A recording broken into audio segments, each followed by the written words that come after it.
जय हिंद साथियों, good afternoon, Radhe Radhe. कैसे हैं आप सब लोग? उम्मीद है कि बहुत अच्छे होंगे। और जैसा कि आपको पता है भी, क्लास आपकी स्टार्ट हो गई है, तो जुड़ जाइए क्लास में। और आज जैसा कि आपको पता है भी, कुछ खास है। तो भी देखो, अब मतलब अंतिम पड़ाव है। यानी अब आपको मॉक टेस्ट जो है वो फास्ट करने चाहिए। और अगर आप लोग स्लो स्लो कर रहे हो तो ये गलत बात है। तो मॉक टेस्ट आप लोग बहुत जल्दी से लगाना शुरू कर दीजिए, क्योंकि जितनी जल्दी आप करेंगे उतनी ही जल्दी आपका सिलेक्शन सिक्योर होगा, है ना। इसके अलावा अगर हम बात करें तो अपने जो भी दोस्त है, भाई बहन है, उनको बोल सकते हैं भाई एनटीपीसी का है, ग्रुप डी का है, यूपी पुलिस का है। तो इन सब के भी मॉक टेस्ट क्या कर सकते हैं, वो लगा सकते हैं। अगर हम बात करें यहाँ पे, तो आज का सेट आपको पता ही है भी, सेट नंबर कौन सा है, तो जल्दी से कमेंट करिए आज सेट नंबर कौन सा है। और यहाँ पे एक बार फिर से हम आपको याद दिलाना चाहते हैं कि जो हमारा अग्निवीर का बैच है, अब ये समाप्त होने के कगार पर है। अगर आप अभी भी चाहें तो इसे ले सकते हैं और अपने आप को एक नया मुकाम दे सकते हैं। चलिए, पहला क्वेश्चन हमारे सामने आ चुका है भी। पहला क्वेश्चन क्या कह रहा है? कह रहा है, पहला क्वेश्चन कह रहा है, निम्न में से किसने कहा था भारतीय संविधान की प्रस्तावना संविधान का मूल मंत्र है। तो किसने कहा था भाई, जो संविधान की प्रस्तावना है वो संविधान का मूल मंत्र है, तो किसने कहा था बताइए। देखो, अगर हम बात करें प्रस्तावना, किसकी बात करें, प्रस्तावना, तो जो प्रस्तावना है ये ऑस्ट्रेलिया से ली गई है। कहां से ली गई है? ऑस्ट्रेलिया से। ऑस्ट्रेलिया से लिया गया है। और यदि हम बात करें इसकी भाषा, सॉरी, लिया गया है यूएसए से। यूएसए से लिया गया है। और जो भाषा है वो ऑस्ट्रेलिया से। भाषा कहां से? ऑस्ट्रेलिया से, याद रखिएगा। अब आपसे कह रहा है किसने कहा था। अर्नेस्ट बारकर है, नेहरू जी हैं, अंबेडकर हैं, या नेल्सन मंडेला है, कि जो संविधान की प्रस्तावना संविधान का मूल मंत्र है। यह मूल मंत्र का मतलब क्या होता है? देखो, देर हो गई भाई, जल्दी से आया करो, है ना। हाँ, आ गए हो तो अब क्लास को लाइक शेयर कर दो, है ना। और पहली बार हो तो चैनल को सब्सक्राइब कर लो। मूल मंत्र का मतलब यह है कि मान लीजिए कोई भी केस हो, कुछ भी हो, तो वो क्या होता है, प्रस्तावना के आधार पर ही उसका जजमेंट होता है। यानी सुप्रीम कोर्ट क्या करता है, प्रस्तावना के आधार पर ही जजमेंट आपका देता है। तो सही जवाब आपका हो जाएगा ए। क्या हो जाएगा? ए।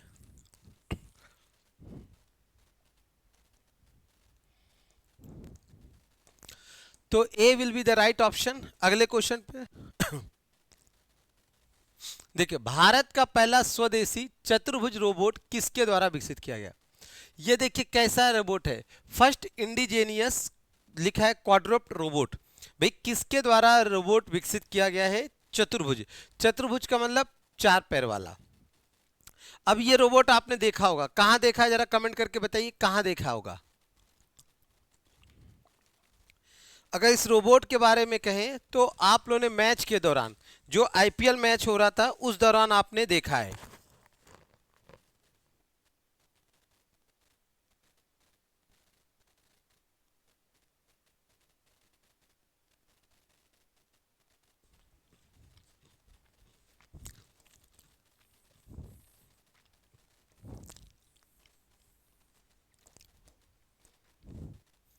बिल्कुल सही बात है।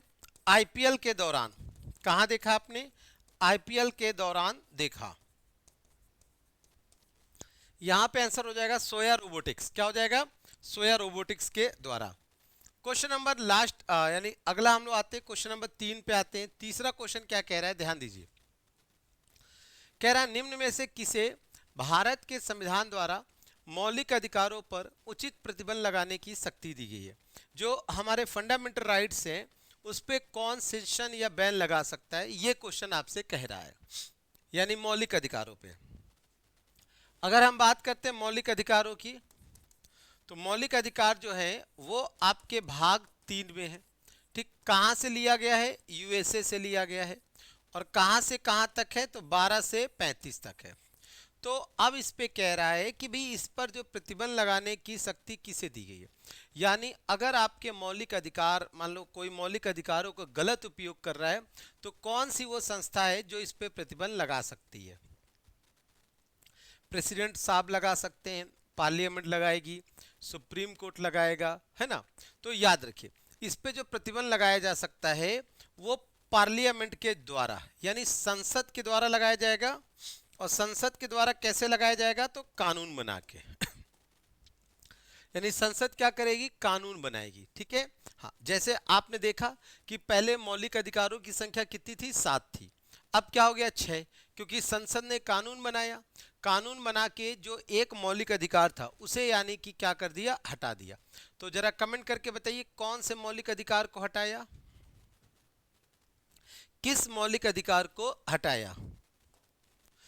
क्वेश्चन नंबर 4 है, कलमकारी लोक कला शैली का संबंध किस राज्य से। कलमकारी लोक कला शैली का संबंध किस राज्य से, आंध्र प्रदेश से है, तमिलनाडु से है, बिहार से है या यूपी से है। तो एक प्रश्न ये बनता है कि भाई इन सब के सीएम कौन है, जरा सीएम हम लोग देख लेते हैं एक बार। जैसे यूपी के सीएम जो हैं वो योगी जी हैं, कौन है भाई, योगी जी। बिहार में बहार बा, नीतीश कुमार बा, तो नीतीश जी यहाँ के सीएम हैं। तमिलनाडु में कौन है भी, स्टैलिन जी हैं। और आंध्र प्रदेश में कौन है, तो चंद्रबाबू नायडू है। और कलमकारी जो लोग है वो आपका अगर हम बात करें तो किससे संबंधित है, तो ये संबंधित है आंध्र प्रदेश से। कहां से रिलेट करती है, आंध्र प्रदेश से, याद रखेंगे तो ये आंध्र प्रदेश से रिलेट करता है। तो आंध्र प्रदेश से आपका है, ध्यान देंगे आंध्र प्रदेश से। क्वेश्चन नंबर आगे है, क्या कह रहा है, अहमदाबाद शहर किस नदी के तट पर स्थित है। तो बताइए अहमदाबाद शहर किस नदी के तट पर स्थित है, गंगा नदी है, साबरमती है, गोदावरी है, यमुना नदी है, कौन सी है। अच्छा, गोदावरी नदी को पता है क्या कहते हैं, तो गोदावरी नदी को कुछ कहा जाता है, गोदावरी नदी को दक्षिण गंगा भी कहा गया है, ध्यान दीजिए, दक्षिण गंगा। और गोदावरी नदी को बूढ़ी गंगा या जो है ये कहा गया जाता है। और यहाँ पे जो आंसर हो जाएगा वो क्या हो जाएगा, अहमदाबाद। अहमदाबाद में ही आपका जो है, याद करिए, अहमदाबाद में ही सबसे बड़ा, भारत ही नहीं विश्व का सबसे बड़ा क्रिकेट स्टेडियम है, कौन सा, कमेंट करिए। अहमदाबाद में ही सबसे बड़ा क्रिकेट स्टेडियम है जहां पर इस बार आईपीएल का फाइनल खेला गया था। तो अहमदाबाद में यह है कौन सा, Motera stadium, Motera stadium, clear. और आंसर आपका हो जाएगा साबरमती। साबरमती से याद आ रहा होगा, दे दी हमें आजादी बिना खड़ग बिना ढाल, और साबरमती के संत तूने कर दिया कमाल, है ना। तो दे दी हमें आजादी बिना खड़ग बिना ढाल। तो यहां पे अगर हम बात करें तो साबरमती, गंगा के किनारे तो बहुत सारे जो है शहर है, चाहे वो आपका कानपुर हो, चाहे आपका उन्नाव हो, चाहे आपका पटना हो, चाहे आपका बनारस हो, ठीक है, ये सब कहाँ है, कानपुर के तीरे तीरे, है ना। आगे बढ़ते हैं, कौन सा राष्ट्रीय उद्यान बंगाल टाइगर के लिए प्रसिद्ध है। तो कौन सा है, जैसे अगर हम बात करें सुंदरबन कहां पड़ता है, तो सुंदरबन पड़ता है भाई वेस्ट बंगाल में, कहां, वेस्ट बंगाल में। मानस कहां पड़ता है, असम में। काजीरंगा भी असम में। और बांदीपुर कर्नाटक में, कर्नाटका, ठीक है। तो है ना, अंसी, बांदीपुर ये सब कहाँ है, कुंद्रेमुख ये सब कर्नाटक में। तो बंगाल टाइगर के लिए प्रसिद्ध है। अब भाई बंगाल टाइगर आपने अक्सर सुना होगा, रॉयल टाइगर, बंगाल टाइगर, ठीक है। हाँ, अब ध्यान दो, अब आपका एग्जाम पास हो गया है, पास आ गया है, अब आपको मेहनत करनी, खूब मेहनत करनी है। तो यहां पे आंसर हो जाएगा बंगाल टाइगर के लिए जो फेमस है वो है आपका सुंदरबन राष्ट्रीय उद्यान।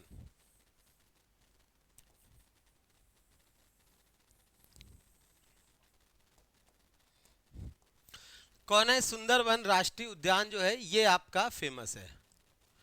आते हैं अगले प्रश्न पर। कह रहा है आईपीएल की शुरुआत किस वर्ष से हुई थी? भाई बताइए, आईपीएल की शुरुआत किस वर्ष से हुई थी, है ना? अभी अच्छा, जो 2025 का जो अभी आईपीएल हुआ ये कौन से नंबर का था? एक क्वेश्चन ये भी बनता है, क्योंकि हो चुका है।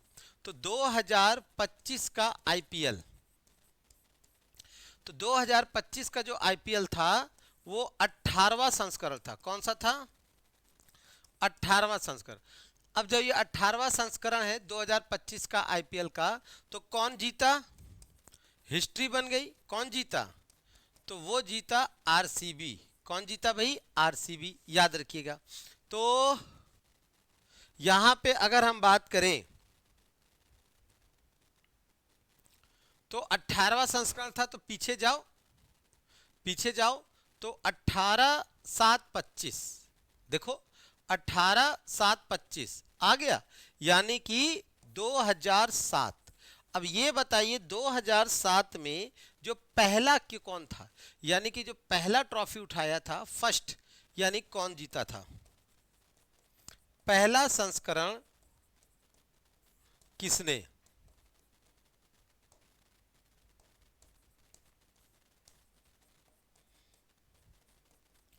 ठीक इसी तरीके से सबसे ज्यादा अगर हम बात करें,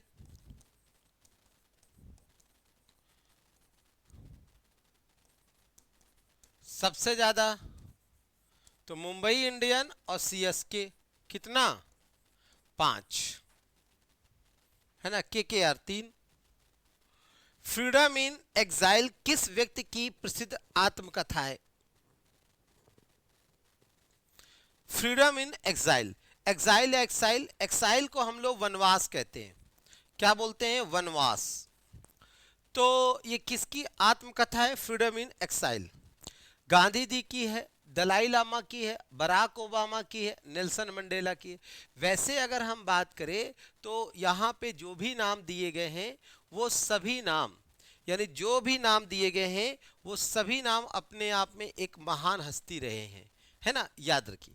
जैसे अगर हम बात करें नेल्सन मंडेला, तो इन्हें भारत रत्न से पुरस्कृत किया गया है, भारत रत्न दिया गया है, याद रखिए।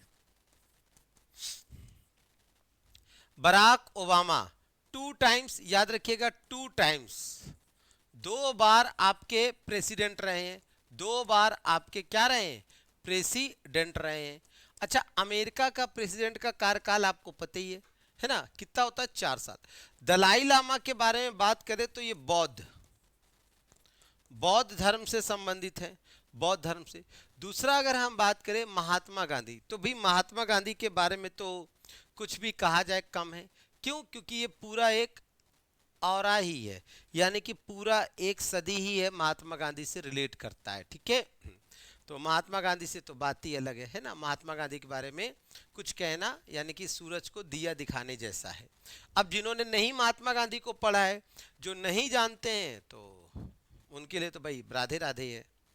तो आंसर हो जाएगा दलाई लामा।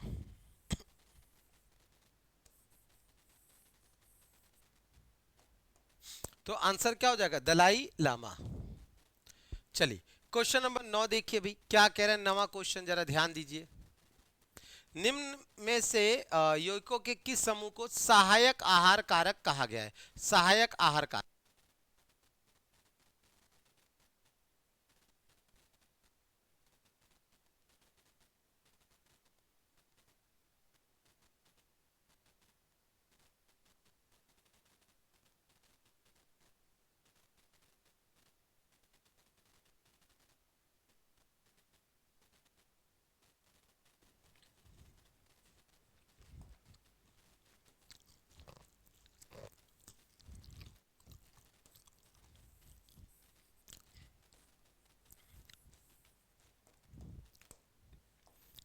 किसे कहा गया है?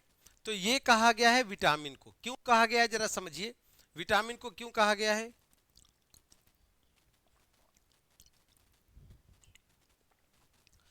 देखिए, अक्सर क्या होता है, जैसे कि कमजोरी आ जाती है ना? कमजोरी आ जाती है, शरीर में कुछ हो जाता है, तो डॉक्टर्स या वगैरह कोई नहीं कहता है भाई ऐसा करिए, विटामिन थोड़ा ले लीजिए, है ना? थोड़ा विटामिन के सप्लीमेंट्स ले लीजिए, यानी थोड़ी विटामिन की गोलियां वगैरह ले लीजिए ताकि आपके लिए बेस्ट हो, है ना।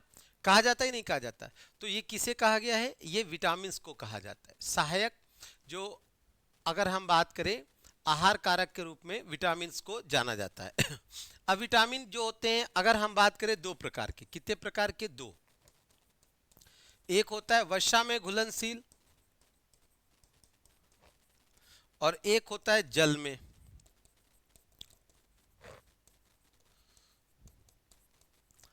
अगर हम वसा में कहें तो ADEK, ठीक, ADEK पेपर में कई बार आता है। वसा में घुलनशील एडेक, और इसी तरीके से जल में घुलनशील, तो जल में हो जाएगा B और C। तो विटामिन B और C क्या होगा, जल में। गोल्डन चावल एक प्रचुरतम स्रोत है, आपको बताना है गोल्डन चावल जो है एक प्रचुरतम स्रोत है किसका, यानी गोल्डन चावल में सबसे ज्यादा क्या होता है, विटामिन ए होता है, विटामिन B12 होता है, विटामिन C होता है, या विटामिन डी होता है। अगर हम बात करें तो विटामिन डी क्या है, रिकेट्स, क्या है भाई, रिकेट्स, इसकी कमी से सूखा रोग होता है यानी कि रिकेट्स। C की कमी से स्कर्वी होता है, और B12 से कोबालामिन, और A से होता है रतौंधी, रतौंधी।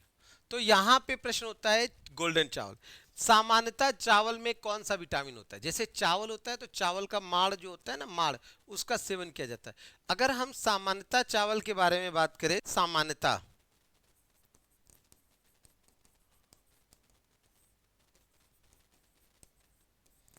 सामान्यतः चावल में विटामिन